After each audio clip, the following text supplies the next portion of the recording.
It's Berlin briefing time. In a historic week here in Europe, the NATO alliance has agreed to a huge increase in spending on defense to 5% of GDP.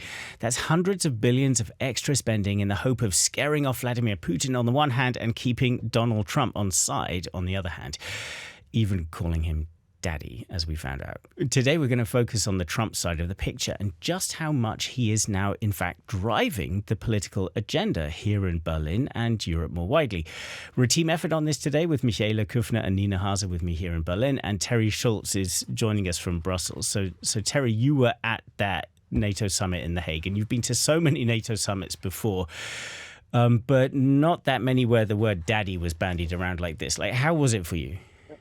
I said the same thing, that we should Google if a Secretary General has ever said daddy publicly ever. Do we have to ask ChatGPT now, Terry? I'm sure we'll talk about the daddy part later. Let me do the serious stuff first. This was a historic summit for NATO. And, they say that every time. And as you said, I've been to plenty, and it's always historic when you talk to NATO. There's always perfect unity. But this time, actually, this increase in defense spending up to 5% of GDP, if they do it, is really historic. Simply agreeing to do it is a really big deal, because a lot of them, as you know, aren't even spending 2% of their GDP on their defense now. And they're saying within the next 10 years, they're going to then, in some cases, more than double it. Now, this was primarily driven by Trump, even though Secretary General Rutte says, "Oh no, we would have had to do this anyway." Even on the campaign trail, he was saying, and he just pulled this number out of a hat, I think, NATO members need to spend 5% of their GDP in order to be equivalent with the United States, which does not spend 5% of its GDP on defense. But, Trump has always been haranguing the allies fairly enough to spend more, and agreeing to do that yesterday at least puts them on the spot. They've admitted that they haven't pulled their own weight inside NATO. They've admitted that they haven't done enough to keep themselves safe, should they have to do so. And agreeing with a couple of exclusions like Spain and Slovakia that they're going to do it still does put it on a completely different trajectory than it was before the summit agreement. Yeah, and let's just listen to one thing that Trump said, because he did this press conference, and he was asked at one point, what's your attitude to Article 5? So this kind of cardinal bit of NATO's foundation, saying that an attack on one is an attack on all. And we heard quite a different Trump from what we've heard before. So let's just listen to what he said. And when I was around that table, it was a nice group of people, many of whom I knew from previous. When I saw the passion they had for the country, almost everyone, and you probably have the tapes, it was very public, but almost every one of them said, thank God for the United States. Without the United States, they couldn't really have NATO. It wouldn't work. It wouldn't work. It will in the future, because now they're paying much more money, but it wouldn't work. It was great. And I left here differently. I left here saying that these people really love their countries. It's not a ripoff, and we're here to help them protect their country. So, Terry, we know the mindset of Donald Trump, he's very sort of nation first. It sounds like for the first time he's trying to indicate that he's started to kind of gel with the idea of NATO, and that he started to feel some kind of ownership about it now. Absolutely. It was honestly shocking to hear him, of all people, talk like that. It was as if he understood for the first time why European leaders are worried, why they need to band together, why they need the United States. No one could believe it. I think that Europe must have been, just baffled in a good way at how this could have happened, because you never hear him talk like that. It wasn't public, so he seemed to think that we all heard those speeches, and we didn't. But of course, we heard them before. But what are you hearing from people who were in the room? Like, was it as kowtowing as he makes it sound? Well, I think in this case, he was talking about their love for their own countries, and explaining why they already, in some cases, several countries already spend 5% of their GDP. I think the kowtowing came in other ways. Yes, all of them thank him. And this was a tacit agreement, Richard, I can tell you, because this was expressed behind the scenes, that they had all basically agreed amongst themselves that they were going to say, thanks, Mr. Trump, as many times as it took until he was happy with them. They had basically sold this summit to him in advance as, we're going to go to 5% as you wanted. We're going to give you credit for it. Just please, please, please come. Don't screw it up. Don't pull Article 5. Don't pull some of the U.S.'s key resources. And we'll say this is all thanks to you. Yeah, so let's get the Germany side of this. Michaela, relief here, right? Absolutely. I mean, clearly we've seen not just Mark Rutte, the NATO Secretary General, but also Friedrich Merz try and charm Donald Trump. And charming people really isn't his normal attitude to politics and to getting stuff done. So Merz is usually kind of give us that description. He's a business type. I mean, you can tell that they speak the same kind of language in wanting to do a deal and getting stuff done. But and I think it's always interesting to make a comparison to the previous government.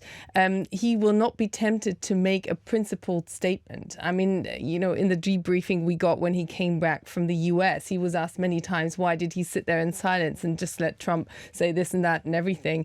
And the resounding sense that we got is that they decided it's just not worth it. Yeah. It just causes so much trouble that you then have to go into. So clearly that strategy is working out for NATO as well. Yeah. Can I just throw in, just for the sake of cross-promotion, that we did an entire episode on how did Merz deal with Donald Trump. So if you want to go back, check it out. So let's listen to what Merz said after the NATO summit himself, because he was kind of talking about this issue about, like, are we doing this just to keep Trump happy, or is it beyond that? So let's listen to what he said. These large investments are not something we do in order to do anyone a favour, but we're doing these investments because we want to spend it, because we have to spend it in the interest of our own safety. We're doing this in our own interest. So, Nina, I mean, the suggestion there is that, it's not all about Trump. It's also basically about Putin. Yeah. So we're doing this to keep Europe safe from Vladimir Putin. But isn't there a sense of, like, we've been here before, right? I mean, so just after Putin invaded Ukraine, Olaf Scholz, so Merz's predecessor, made this famous speech where he talked about a Zeitenwende, so this huge kind of turning point in German history, where he was going to pour loads of money into defense. So, what happened to that? Yeah, I mean, it's astonishing, the speed at which this is developing and how Germany is trying to really push through some key policies following Russia's attack against Ukraine. This was 3 years ago now, and at the time Olaf Scholz announced the turning point and then launched a special defense fund of 100 billion euros, which at the time everybody said, wow, this is massive. But of course it was not an annual 100 billion, it was a one-off fund, and this is going to run out in 2028, right? So now, of course, the Germans are faced with this idea, oh no, we thought it was going to somehow end at some point and we could modernize our army sort of step by step. But no, I think in many ways the NATO summit in The Hague was the true Zeitenwende. It was the true turning point. And I think that many people here in Europe, including in Berlin, including in German society, still haven't grasped the extent to which this is going to change policies, this is going to affect our societies, this is going to have an effect that we will see over the next coming years. This will have an effect on the next couple of generations because, of course, we're going to end up spending up to 170 billion euros per year on defence. Yeah. So, and I mean, Terry, just to quickly get your angle on this, because of course you cover NATO all the time. You covered NATO for years.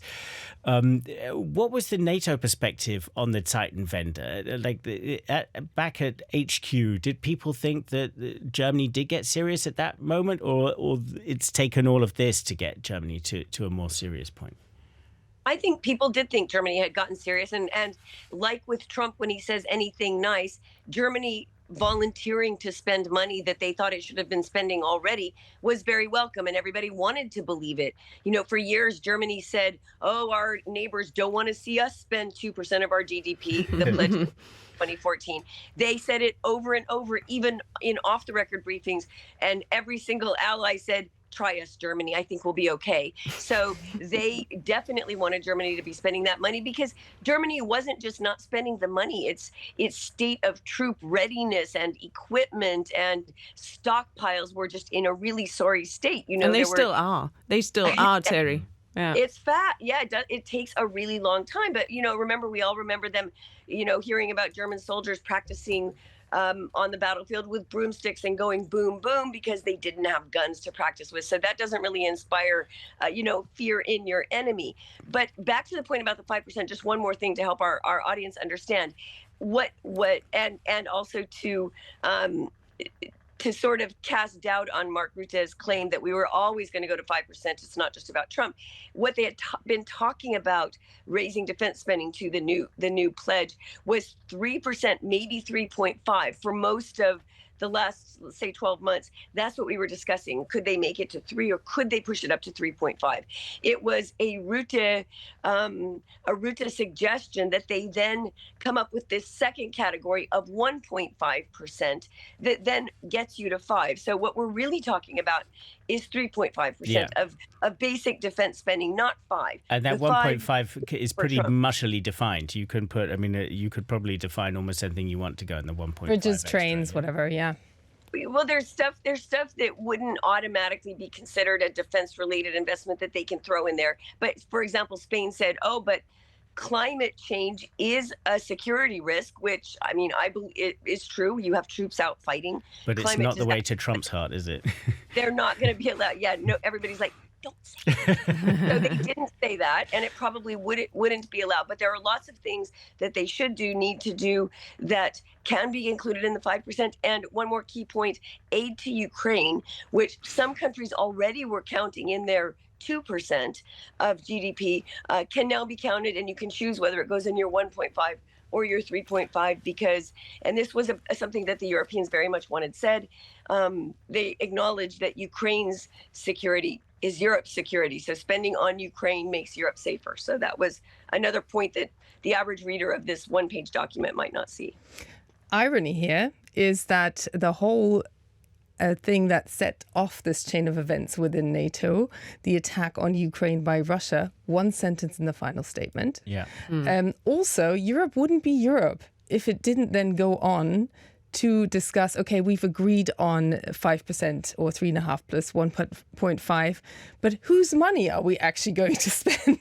So EU leaders then, as we're recording this, are sitting down to discuss whether this shouldn't be European money or whether this really has to come out of national budgets. So it's not all as smooth sailing as it appears on that very brief statement and that very clear statement also made towards Donald Trump, who one has to also attest is absolutely right. Without the US, NATO would be strategic defense toast. I mean, I just want to, highlight that as well. He's just right on that. And can I just add that, I was talking about the speed. It is just unfathomable. I mean, earlier this year, Robert Habeck, so essentially the chancellor candidate for this year's elections in Germany, earlier this year, for the Green Party, said, I think all experts are telling us we may have to spend up to 3.5% on defense.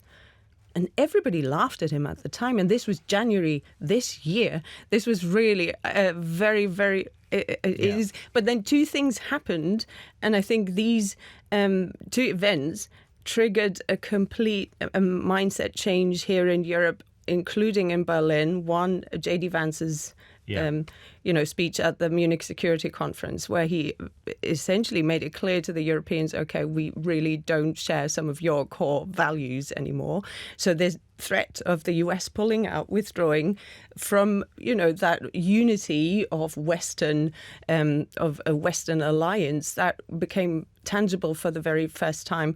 And then also, of course, the scene that we saw in the White House, Oval Office, where German society for the very first time saw how some of the American administration were treating the Ukrainian president, who was saying essentially, we need to defend ourselves, you need to help us. And he got attacked by... And we had elections, and this government, Friedrich Merz, with the help of the Greens, now has money to spend. Because again, the historic debt now lots of cash on the table, stark contrast to the previous government. So all of this really is the Trump effect, as you were saying earlier, Terry. But also, I thought one thing that was interesting that Friedrich Merz said in his press conference after the summit was that he thought, how would this summit have gone if Germany had not made that decision to increase its borrowing, to kind of break its old taboos about significant borrowing? And he said it would have, descended into acrimony. And well, we have had Trump at summits where Germany wasn't spending enough, and we'll remember that during the first Trump term. But of course, screaming at Merkel. And the difference now is that Germany feels so vulnerable because this combination of Putin's war plus Trump's pressure. Yeah, so I want to pull this a bit wider than just NATO and Ukraine and that, but to look at how Germany is positioning itself vis-a-vis Trump's actions in the Iran-Israel conflict. And Merz, just before going to the NATO summit, he made a speech in the parliament here in the Bundestag. We have a clip there. We hope today that the actions of Israel and the United States of America in recent days will permanently deter Iran from moving closer to its destructive goal.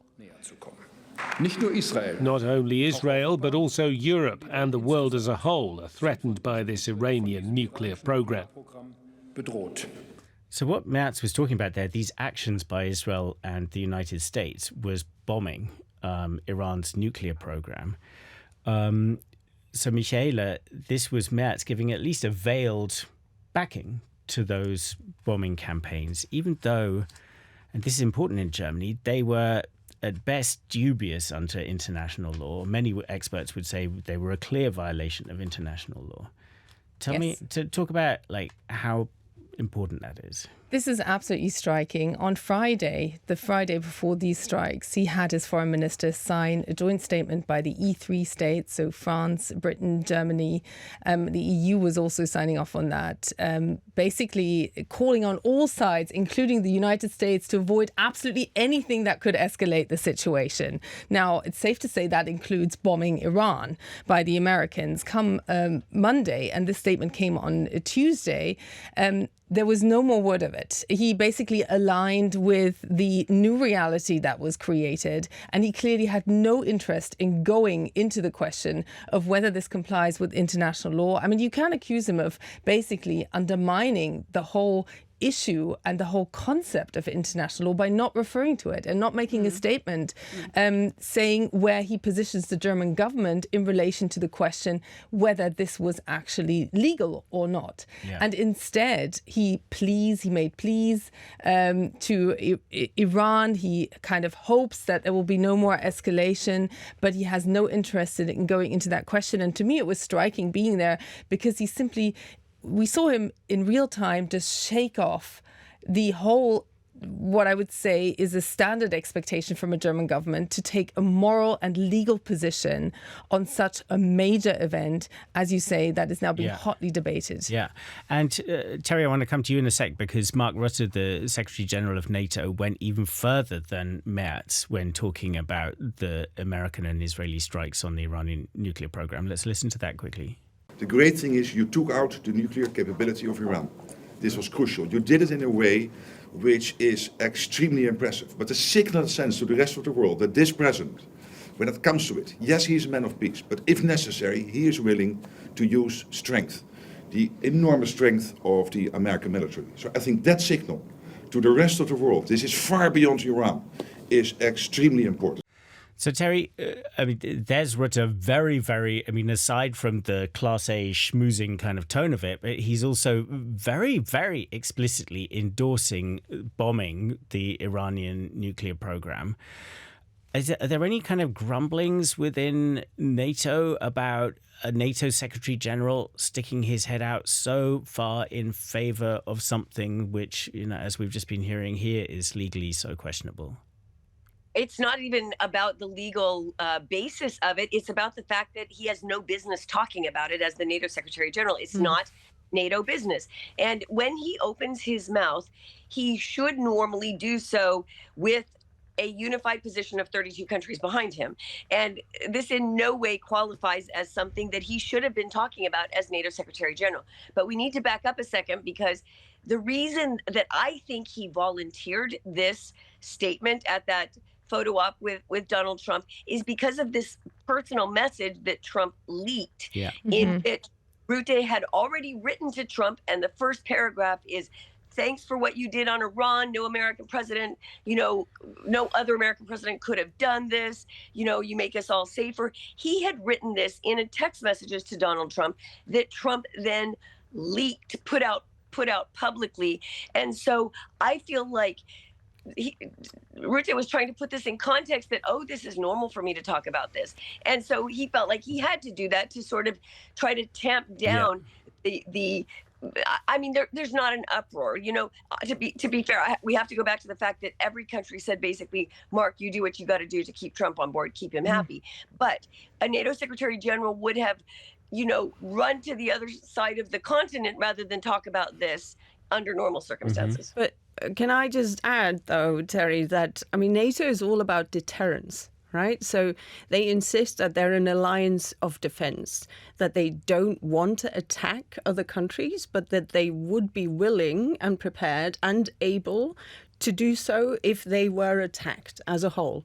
And I read Mark Rutte's statement there as, yes, he did interfere in something that NATO, strictly speaking, has no business with, as Terry just explained. But this was a message to Vladimir Putin to say, we've got the Americans on board still. And look at this, President. If you escalate to a point where Donald Trump feels convinced that this can't go on any further, then he will show some strength. And I think this is part of Rutte's strategy to try and send out this message. We have to do absolutely everything to keep the US on board, also because we need them so much when it comes to defending ourselves against Russia. And it's unquestionable, if I can, that's unquestionable that the credibility of American power is the credibility of NATO's power. Absolutely.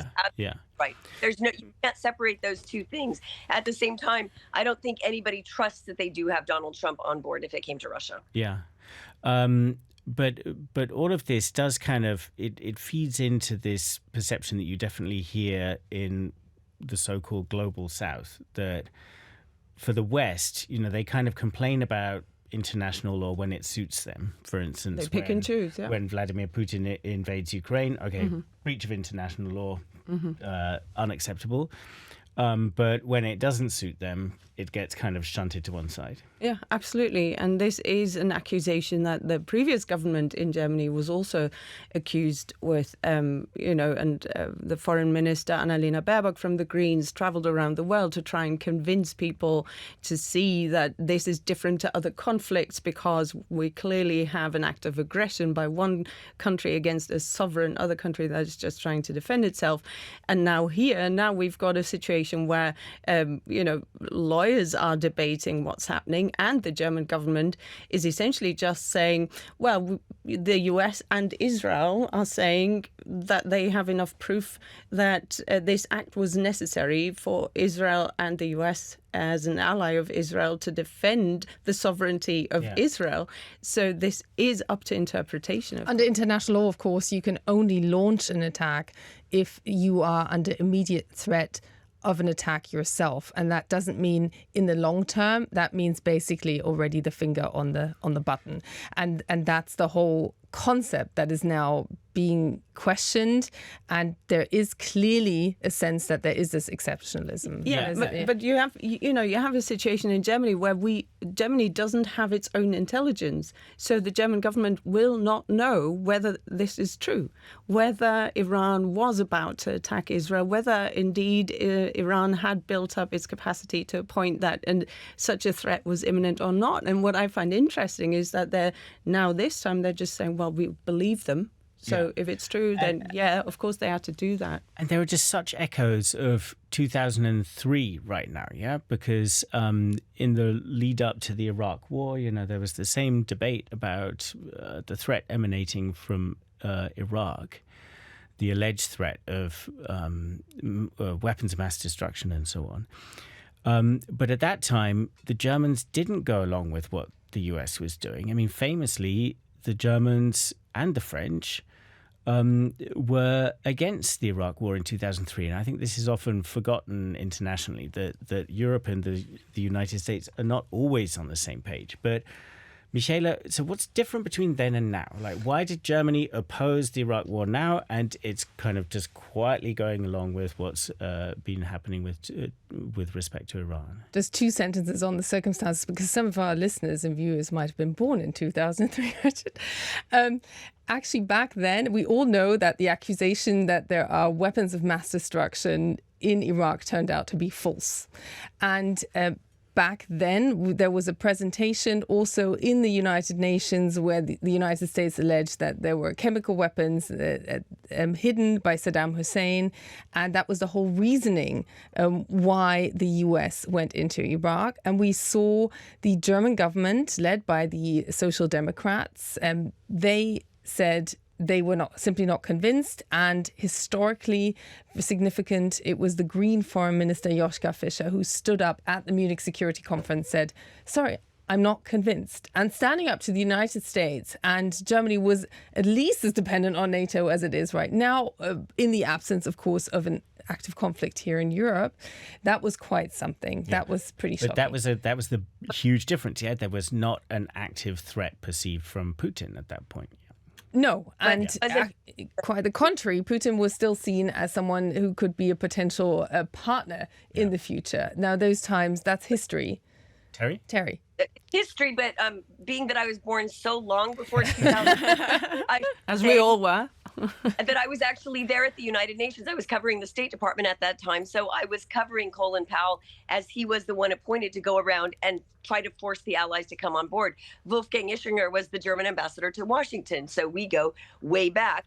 And the pressure put on the Allies then was enormous. They were told that they were taking all kinds of, the Bush administration at the time was threatening all kinds of sanctions on European allies if they didn't go along. The Germans were, as you say, holding out. The French were holding out for a while.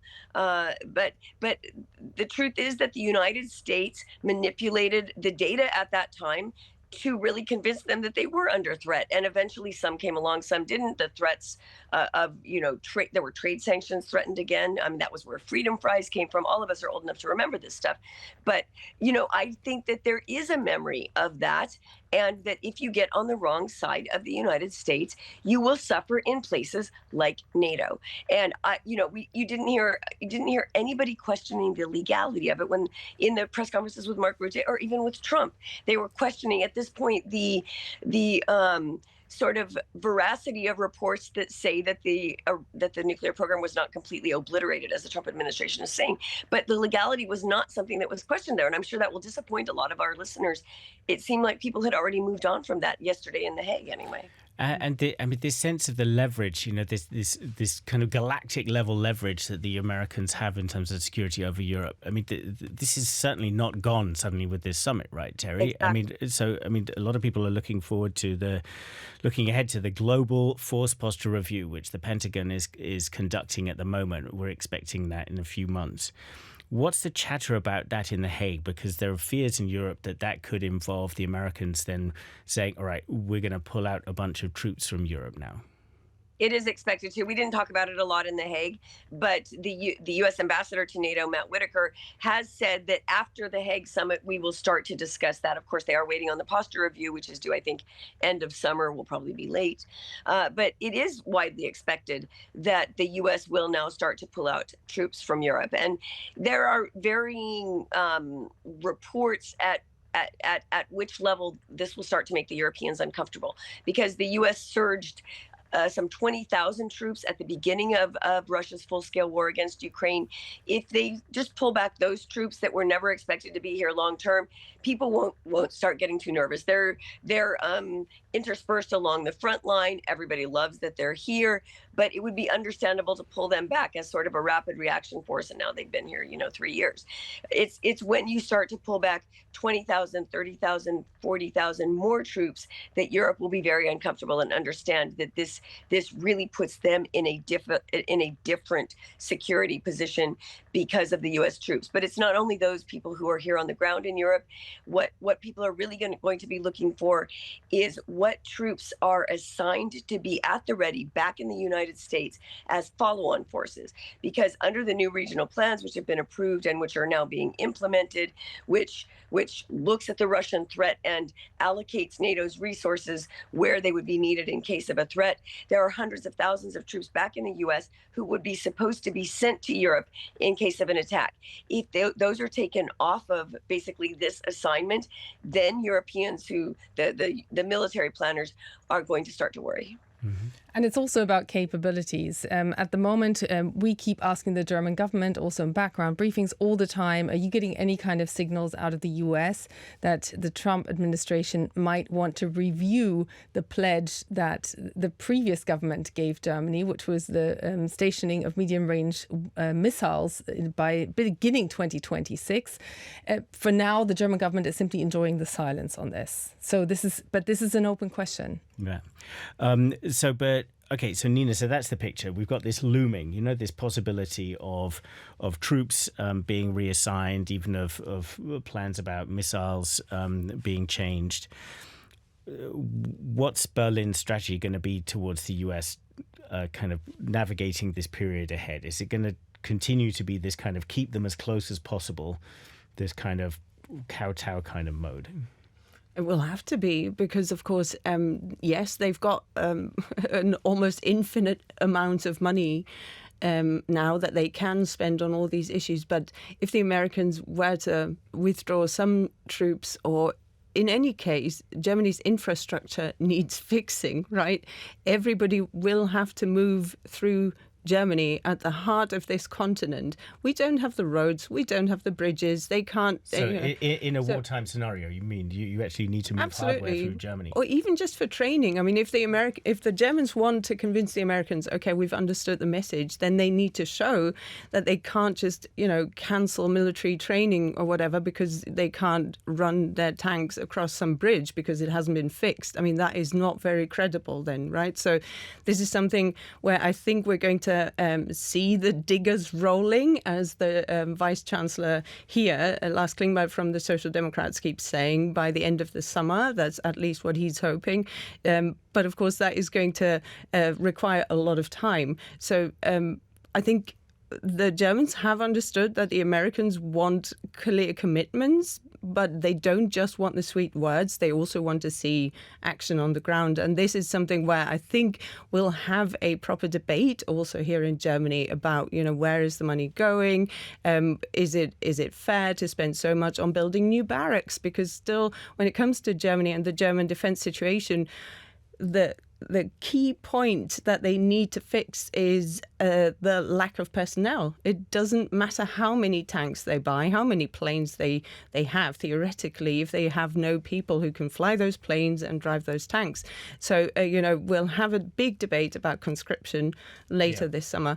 Yeah. Already we'll have a new draft law in the cabinet, at least, about, a voluntary form of military service. And Boris Pistorius wants a paragraph in there, so the German defense minister, to allow for a change to essentially mandatory conscription again. So if that becomes necessary, he says, if we don't find enough volunteers, then we'll need to return to,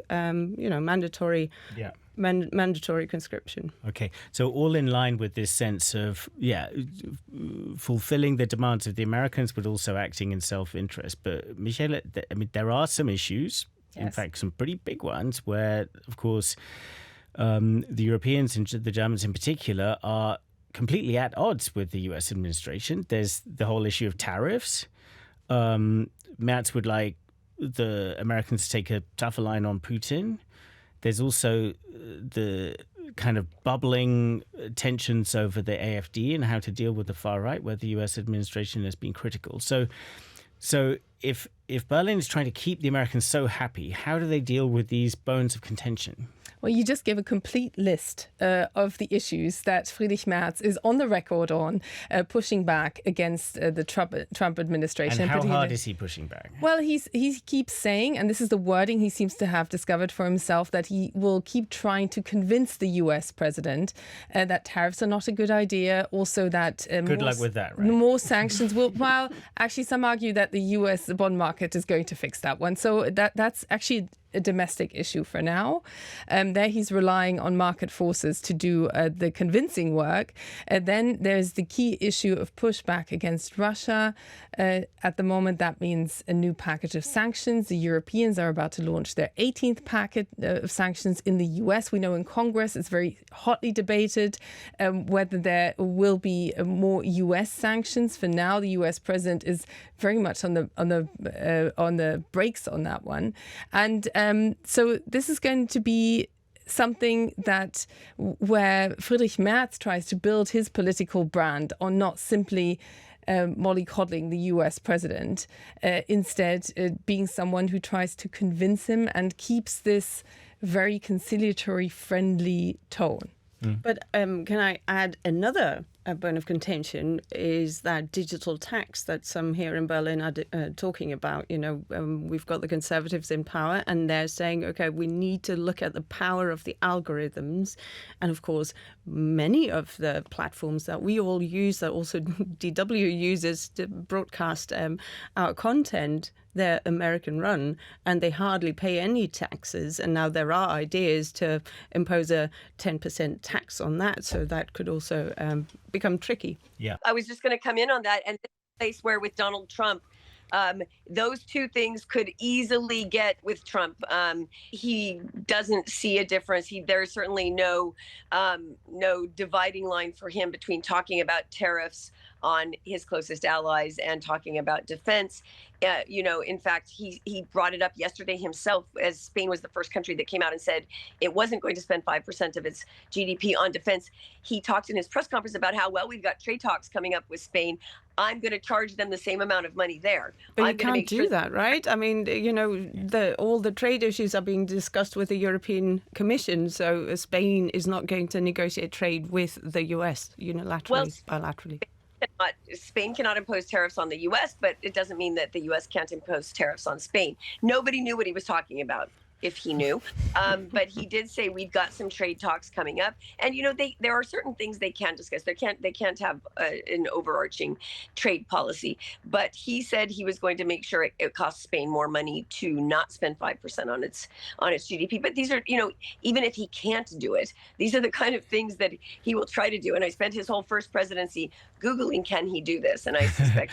Although, of course, he can select certain products, just like the tariffs that were imposed in response by the European Union, like the Harley Davidsons and the bourbon targeted US states that are Republican. Of course, there can be a selection of products that like Spanish ham. that hit the Spanish. But Terry, maybe just a final question to you. So I mean, what we're talking about here, it's kind of moving to a kind of a paradigm of a relationship that is very transactional, right? It's like, okay, I need you to do this, and if you don't do that, then I will punish you in that way, or you can maybe make an arrangement with me on this in order to enable that. I mean, do you feel, Terry, that kind of Trump has kind of, he's sort of changed the paradigm of this relationship, which always used to be about values and we're all together, and it's become a Trumpian transatlantic world? I cannot believe, and I say this speaking personally, how little pushback there is against that this time. In the first Trump administration, where I also covered NATO, covered the EU, you definitely saw people speaking out against it more, even if it was just in your personal conversations with officials or something like this. Now, I think when people look at what's happening in the United States, the real crackdown on any kind of dissent, people are afraid to speak out against him now, and that includes prime ministers and presidents of other countries. I don't think you're going to see a lot of vocal opposition. They're just going to hope that, his attention span is so short that he moves on to something else before he remembers to do something bad to us. But at the moment, again, and this will be the last thing because I need to run, but this is why the tone yesterday at the NATO summit was so, I think, unexpected from Trump. He was actually a little emotional and you played that clip where he said, I understand they love their country. They just want to protect them and they need our help. Nobody had ever seen Trump speak like this before, that it had dawned on him that really nobody is trying to rip off the United States. This is a partnership done out of genuine love for one's country and wanting to protect it. So we don't know how long this mood will last, right? It could have even disappeared on the plane on the way home. But this will be something that Europeans will cling to and hope they can build on. And all of the machinations that we saw Mark Rutte do that made people uncomfortable as they were happening will be chalked up as the best policy for achieving the outcome that we saw yesterday in The Hague. So there'll be some monument to Rutte outside NATO headquarters as the real Trump whisperer, because you could not imagine the relief that people felt watching that press conference and seeing Trump say, I understand why they do what they do, and it's not a ripoff. Thanks so much, Terry. And we've had 6 minutes and 17 seconds more of your time than we thought we'd get. So thank you so much. Good to see you, Terry. And I just want to flag up that the contrast couldn't be greater to 2016, when Angela Merkel essentially, the first time she spoke into a camera after Donald Trump was elected the first time around, gave him a complete rundown of the conditionality of international law and human rights, which will be the basis for their cooperation. I will work with him if. Exactly. And now he has done something that for decades every US government has carefully avoided doing, which is bombing Iran. Yeah. So it's a completely new reality. Okay, final thought. So we're talking about how Europe is kind of bending to Trump's will. But there's a paradox here, isn't there? Because if Europe does follow through with this, if Europe does invest this much in its own defense, then Europe will become potentially more independent, more able to stand on its own 2 feet and more able to say no to a future Trump. Yeah, absolutely. And that really is the irony. And I thought this is interesting because Donald Trump praised, we all remember when Friedrich Merz visited him in Washington in the Oval Office, he praised Germany for investing a lot more in defense. And then he said, and I'm really happy with you, but, don't go too far. I may have to stop it at some point. So he does know that as well, that there is this risk that the Europeans have really understood it and that they are trying to work together more, because we didn't even talk in this episode about how the Europeans are now trying to make joint procurement easier, for example. There's a cooperation between Germany and Norway who are now going to buy weapons together. They're building tanks, they're investing in drone manufacturing together. All these things are possibly also going to lead to a stronger Europe, which is funny. And just one last thought, because we're ending this episode soon, but you said, is this more transactional now? And I think we really have to be careful about wording, because some people would call it bullying, some people would call it blackmailing. Michela, is it blackmailing, or is it Trump the daddy is needed to kind of get the children of Europe to grow up?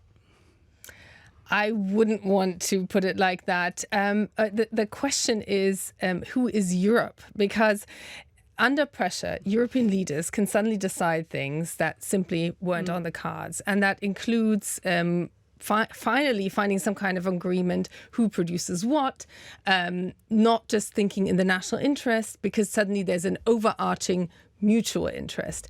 And at the same time, we did a whole episode on this, whether the German public is ready to embrace a stronger military. Democratically elected leaders, rightfully so, live in constant fear of their voters.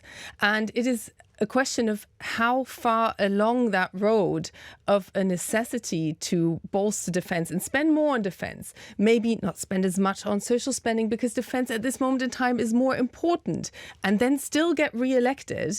So here, Donald Trump, ironically, is really helping them in making that case and actually creating the less dependency that many European leaders have been talking about for decades, that it's a necessity.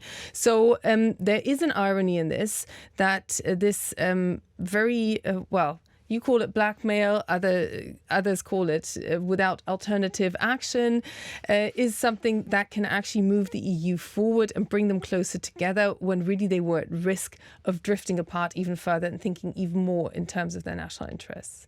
let's wrap it up. Thanks for listening. Thanks for watching this episode of Berlin Briefing. If you're watching on YouTube, do leave us comments below. And if you'd rather listen as a podcast, do sign up on any podcast provider. We're out there on all of them. And of course, sign up for our weekly dw.com Berlin Briefing newsletter if you haven't done that already. That's a great rundown of what's going on here in Germany. But for now, from all of us here in Berlin, and Terry now fluttering off to do whatever's next in Terry's world, thank you very much.